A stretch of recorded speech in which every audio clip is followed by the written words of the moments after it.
Press the Lord. सभी को प्यार भरी जय मसीह की परमेश्वर की पवित्र हजूरी में पवित्र कलाम के साथ मैं अपने यूट्यूब चैनल के ऊपर आप सभी परिवारों का स्वागत करती हूँ। जी हाँ मेरे प्रिय बहनों, आज का जो मैं वचन लेके आई हूँ, यहोवा का भय बुद्धि का आरंभ है। यहोवा का भय बुद्धि का आरंभ है। अब देखना चाहिए क्या हम परमेश्वर के भय में है, डर में है, क्योंकि वह अपने डरवैयों के ऊपर दया करता है। तो मेरे प्रिय बहनों, यहोवा का भय मानना किस चीज से है? पाप से। क्या कहता है वचन? नीति वचन उसका अध्याय 10 आयत में लिखा है, यहोवा का भय मानना बुद्धि का आरंभ है और परम पवित्र ईश्वर को जानना ही समझ है। हालेलुया। मेरे द्वारा तेरी आयु बढ़ेगी और तेरे जीवन के वर्ष अधिक होंगे। कौन कह रहा है? परमेश्वर।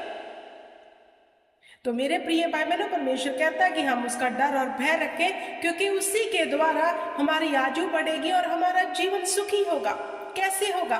कैसे? उसके डर में रहे, उसकी आज्ञा पर चले, पाप मत करें, चोरी मत करें, जना मत करें, परमेश्वर की आज्ञा पर चले, क्योंकि बुद्धिमान अपने समझ का सहारा नहीं वरन पूर्ण मन से यहोवा पर भरोसा रखता है। बुद्धिमान व्यक्ति वही है जो यहोवा के डर और भय में रहता है और अपनी चाल को, अपने चरित्र को बदल लेता है। हालेलुया। जो लोग अपने चरित्र के ऊपर ध्यान नहीं देते वह परमेश्वर के डर और भय में नहीं है, क्योंकि उनके जीवन में जैसे चलता था वैसे ही आज भी चल रहा है। अगर उनके जीवन में परमेश्वर का डर आ जाए तो वे अपनी चाल के अनुसार चौकस हो जाएंगे, फिर वे दोबारा से पाप ना करेंगे, क्योंकि जो पाप नहीं करता उसकी आयु बढ़ जाती है, वह स्वतंत्रता में चला जाता है। वचन कहता है यहोवा का भय मानना बुद्धि का आरंभ है और परम पवित्र ईश्वर को जानना ही समझ है। अब हम परमेश्वर को जानने के लिए क्या करें? परमेश्वर के वचन के बीच में से आए, परमेश्वर के वचन को पढ़े, चित्त लगाएं और देखें यहोवा क्या कहता है। हमें डरते और कांपते हुए यहोवा के आगे जाना है।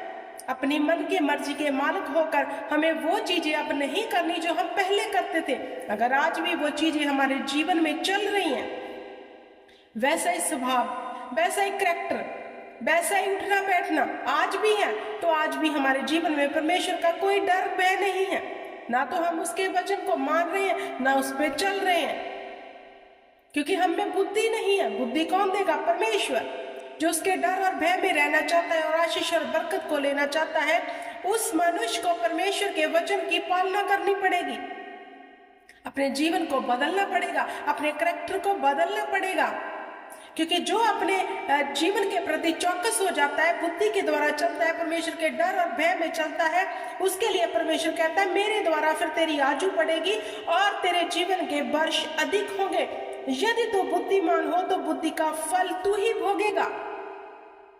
अगर हम बुद्धि से चलेंगे तो बुद्धि का फल भोगेंगे। क्या है बुद्धि का फल? क्योंकि बुद्धिमान मनुष्य कम बोलता है, बुद्धिमान मनुष्य अपनी चाल के ऊपर चौकसी रखता है, तो फल क्या भोगेगा? आशीष उसके जीवन में रहेगी, बरकत उसके जीवन में ठहरी रहेगी, कोई दुख उसके डेरे के निकट नहीं आता, कोई डले उसका पीछा नहीं करता, कोई दुष्ट आत्माओं से कभी नहीं घेरती, तो उसका फल आनंद और जॉय है, फिर वह काटेगा। और जो मूर्ख है वो मूर्खताई की कटनी काटता है, बीमारियों में, दुखों में, डले में, कला में, क्लेश में रहता है। हालेलुया। तो वचन कहता है यदि तू बुद्धिमान हो तो बुद्धि का फल भी भोगेगा, और यदि तू ठट्ठा करे तो दंड केवल तू ही भोगेगा। अगर परमेश्वर के वचन को आपने ठट्ठों में उड़ाया हुआ है, बुद्धि से नहीं चलते, परमेश्वर कहता है मेरे बेटे है, मेरी बेटी दाएं और मत जा। अगर आप जा रहे हो तो आप क्या कर रहे हो? ठट्ठों में उड़ा रहे हो परमेश्वर को, क्योंकि उसकी बात की आप उल्लंघना कर रहे हो। वचन कहता है मूर्खता रूपी स्त्री बकबक करने वाली है, वह तो भोली है और कुछ नहीं जानती। वह अपने घर के द्वारा और अपने नगर के उच्च स्थानों में अपने आसन पर बैठी हुई है। अब परमेश्वर कहता है हमारे घर परिवार को चलाने के लिए भी हमें बुद्धि चाहिए। अगर हम कुछ बोलना चाहते हैं तो परमेश्वर के वचन में से बोले, ताकि दूसरे को आशीष मिले, ना कि हम जब बोले दूसरों की ठोकर का कारण बने, ना कि हम बोलने के समय गाली निकाले, बददुआ दे, बदसी से। जब भी बोले बुद्धि से बोले, हमारा बोलना दूसरे के जीवन में आशीष का कारण हो जाए, क्योंकि जिन लोगों के अंदर परमेश्वर का डर और भय है वे ही जीवन का मुक्त लेते हैं और वही स्वतंत्रता में रहते हैं और वही बुद्धि का फल भोगते हैं।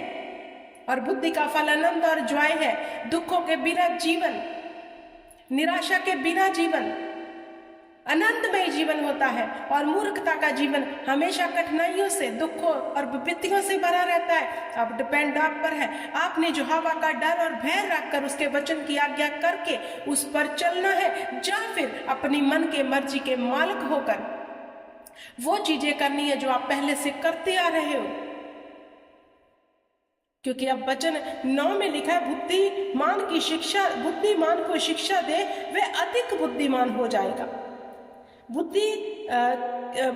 अधिक बुद्धिमान हो जाएगा। धर्मी को चिता दे, वह अपनी विद्या बढ़ाएगा। अगर हम किसी बुद्धिमान मनुष्य को कोई अच्छी बात कहते हैं तो वह उसे भी ग्रहण कर लेता है। अगर किसी मूर्ख व्यक्ति को, जो बुद्धि को समझना ही नहीं चाहता, बुद्धि की बातों को लेना ही नहीं चाहता, अगर हम उनसे बुद्धि की बातें करें तो वह उसे ग्रहण नहीं करेगा, वरन ठट्ठा उड़ाएगा, क्योंकि वह मूर्ख है। मूर्ख के सामने बातें करना ऐसा है मानो भैंस के आगे बीन बजाना। लेकिन समझदार, परमेश्वर चाहता है हम समझदार बने, मूर्ख बन के उसका फल मत भोगो, बुद्धिमान हो जाओ ताकि आप अच्छी कटनी काटो। हालेलुया। शरीर में जीने वाला इंसान शरीर की कटनी काटता है, और आत्मा में जीने वाला इंसान आत्मा की कटनी काटता है, और आत्मा की कटनी बहुत लाभदायक है। और शरीर की कटनी नुकसान, दुख, तकलीफ, बीमारियां, विपत्तियां हैं। समझदार हो जाओ वचन के अनुसार, और परमेश्वर के डर और भय में आ जाओ, ताकि परमेश्वर आपके जीवन में काम कर सके। परमेश्वर कहता है बुद्धिमान हो जाओ, क्योंकि बुद्धिमान की संगति करेगा तो बुद्धिमान हो जाएगा, मूर्ख की संगति करेगा तो मूर्ख बना रहेगा। अब डिपेंड आप पे, आपने किसकी संगति करनी है। जब बहुत सी बहनें बातें करती हैं तो वचन कहता है जहां बहुत सी बातें होती है वहां पाप होता है।